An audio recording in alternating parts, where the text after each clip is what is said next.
Olá pessoal, como vão? Nesse vídeo eu gostaria de mostrar aí um dimmer com uma potência um pouco maior aí para a gente utilizar aí com equipamentos e coisas um pouquinho mais potentes, né?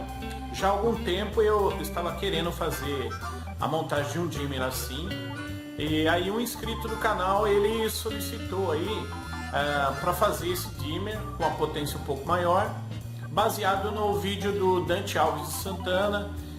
O dimmer dele, eu dei uma olhada e o dimmer dele ficou muito bom, e aí eu peguei esse dimmer para fazer também, e aí dei uma reformulada aí, tanto no esquema elétrico como no layout e na montagem, como vocês vão ver aí, beleza? Acompanhe aí comigo. Antes de iniciarmos aí a montagem, vamos dar uma olhadinha no circuito elétrico aí do dimmer. Eu fiz um print lá do vídeo e estamos dando uma olhada nele agora. Eu fiz uma reformulação desse diagrama para a gente ter uma visualização um pouco melhor aí do que está acontecendo com o circuito. E aqui você pode ver o circuito, tá? Reformulado. Eu dei uma ajeitada aí nos componentes para a gente visualizar melhor aí, tá? Então aqui, ó, nós temos esse plug aqui, indicando aqui a entrada de energia, a lâmpada indicando aí a carga, pode ser uma lâmpada, pode ser também um motor elétrico ou alguma coisa assim. Aqui nós temos o indutor e o capacitor aqui, que formam um filtro aqui contra a interferência aqui, que pode ser gerado por um motor, né? Um dispositivo muito indutivo, com um faiscamento, né, no coletor aí do motor. Então é importante ter esse filtro aí com o indutor e o capacitor, tá? E aí você tem uma visualização melhor dessa ponte de diodos aqui, o potenciômetro aqui, o diac e o triac, tá ok? O layout que o Dante fez ficou dessa forma. A placa ficou um pouquinho quadrada, né? Ela tá meio quadradinha, onde tem um potenciômetro aqui, o triac e os componentes estão dispostos aqui, tá? Reformulando esse layout, nós ficamos com uma placa, na verdade, até um pouco maior, tá? Isso porque seria importante acomodar bem os componentes nessa placa, porque nós vamos ter uma circulação de corrente um pouco maior aí, e os componentes devem ficar bem presos e seguros na placa, tá? Vamos dar uma olhadinha aqui no lado dos componentes, no layout dos componentes, tá? Vocês podem ver aí a distribuição dos componentes para a gente poder fazer essa montagem aí, tá? Muito bem, pessoal. Então agora, de posse do esquema elétrico e do layout de montagem, lista de componentes, vamos então fazer a montagem aqui do nosso dimmer, tá? Eu vou deixar para vocês aqui o layout de montagem para a gente ir acompanhando aí essa montagem, tá ok? Então muito bem, primeiro a placa, né? A placa aqui está feita. Eu fiz a placa, o método que eu usei, o método de transferência térmica, que você já sabe, já viram aí em outros vídeos meus, aí como é que a gente faz a transferência térmica para a placa sair aqui com essa qualidade, tá? Depois da placa, o primeiro item aí da lista de peça é o triac, tá certo? BTA41, já está aqui. Também o diodo, o DB03, está aqui, o diac na verdade. Os dois resistores, os 4 diodos, um N4007. Os 3 capacitores aqui de poliéster de 100K por 400 volts. O potenciômetro, que eu vou utilizar esse potenciômetro pequeno mesmo. Se for necessário a gente troca aí esse potenciômetro, tá? E os terminais lingueta. Esses terminais aqui, pessoal, eu achei importante utilizar esses terminais para dar mais firmeza aí na conexão, juntamente aí com as fêmeas aí, tá? Os terminais macho são para a placa, a gente vai colocar na placa, e aqui esse terminal aqui, a fêmea, nós vamos colocar no fio, tá? Então, uma outra coisa também que é importante nós falarmos é o seguinte a respeito do indutor aí, tá?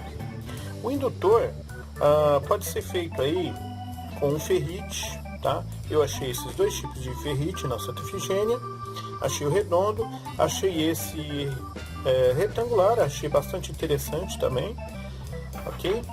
Não é caro, você vai precisar aí também mais ou menos de meio metro de fio a 12 AWG. E agora eu gostaria de falar alguma coisa a respeito desse indutor que vai aí no nosso projeto, nesse dimmer, tá? Pessoal, acontece o seguinte, quando você utiliza o dimmer, por exemplo, para acionar ou fazer o controle de uma máquina assíncrona, uma máquina manual síncrona, tipo uma furadeira, uma esmerilhadeira, essas máquinas têm um faiscamento muito forte e elas tendem a jogar na rede um pouco desse faiscamento e pode acabar interferindo em outros equipamentos aí. Então se utiliza um filtro, tá?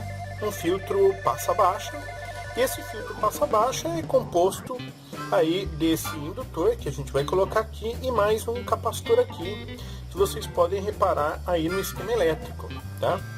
Então, eventualmente, a função desse filtro é impedir que esse ruído de alta frequência migre para a rede elétrica, ok?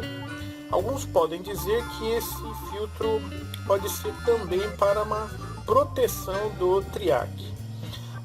Eu creio que não é bem assim, porque proteção de triac, nesse caso aí, chama-se snubber, tá? Que nós não vamos utilizar. Isso é um circuitinho também bem simples, feito com um capacitor e um resistor para proteger aí. Eu não vejo isso assim de uma forma tão crítica, certo? Nem de colocar um snubber aí para proteger o triac nesse momento, só se for necessário mesmo a utilização do dimmer juntamente com máquinas muito indutivas, aí talvez seja necessário aí uma proteção aí, um snubber aí para o triac, tá? Esse filtro aqui não é exatamente um snubber, é apenas um filtro passa-baixas que vai impedir esse ruído de alta frequência que ele passe para a rede, tá ok? Sabendo disso, é importante dizer o seguinte para vocês. Você pode não usar esse filtro, tá? Por exemplo, se você vai fazer o controle de uma resistência elétrica que não tem faiscamento, logicamente, a resistência elétrica ela não é reativa, não tem faiscamento, ela não tem fator de potência, por exemplo.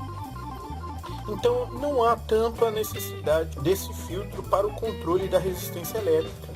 Ou seja, ela não vai emitir para a rede nenhum ruído, tá? Ou seja, nenhum ruído espúrio aí de alta frequência, porque a resistência elétrica do chuveiro, no caso, ela não vai causar esse ruído na rede, tá? Mas mesmo assim, eu resolvi montar com o indutor aí, o nosso filtro de alta frequência, de forma que eu acabei escolhendo esse formato aqui, que seria esse formato de ferrite. Enrolei o fio está enrolado, certo? Consegui 28 voltas aqui, e aí depois nós vamos fazer a soldagem do indutor aqui na placa, tá? Ficou certinho. Esses furos ficaram um pouco grandes, não foi nem por causa da broca. A broca estava no tamanho certo, eu que realmente errei o mandril e a broca ficou excêntrica e acabou causando esse furo maior aqui, mas não vai ter problema não, eu creio que não vai ser um problema para nós, tá? Muito bem, pessoal, placa montada de acordo com o layout da montagem aí. Coloquei aqui o indutor, dobrei bem as pernas dele, fiz uma boa soldagem aqui, tá? Dobrei aqui os terminais do triac, prendi ele com parafuso aqui, e aqui nós temos aqui o circuito montado, e agora nós vamos partir para os testes. Muito bem, pessoal, vamos agora fazer o teste da placa, onde eu coloquei aqui a entrada de força principal, passa pelo nosso amperímetro, coloquei um disjuntor aqui para a gente ter alguma segurança, entrando na placa e daqui passando para a resistência, que eu vou mostrar aqui para vocês. Olha como é que eu fiz. Da resistência eu coloquei aqui um balde de água, a resistência está lá embaixo. Eu estou utilizando nesse momento a menor seção, tá? Que tem uma corrente um pouco maior e que tem maior potência aí. E daí volta aí para a energia aí, como vocês estão vendo aí, tá? Então vou ligar aqui o disjuntor, tá? Nós já temos o aquecimento da resistência, temos aqui uma corrente de 20 amperes, onde a gente tem assim um controle, vou colocar no mínimo aqui, 19 amperes, tá? E aqui a gente pode ter uma regulação até um pouco maior, tá? Para 23 amperes aí de controle, que seria o máximo para essa resistência. Ou a gente pode diminuir aí a potência sobre a resistência aí, tá? Então dá para perceber aí que o dimmer funcionou muito bem. Agora precisaria deixar um pouco mais tempo ligado para a gente começar a perceber aí quais são os problemas que pode ter com o funcionamento do circuito ao longo do tempo, tá? Mas nesse momento de início eu já posso dizer que o circuito está regulando bem, está funcionando bem o circuito, a resistência está ligada, está aquecendo a água e está funcionando bem o circuito assim, tá ok? Então é isso aí, pessoal, é isso que eu gostaria de mostrar para vocês, mais esse circuito legal aí que funcionou super bem aí, tá? Um abraço para vocês, até mais!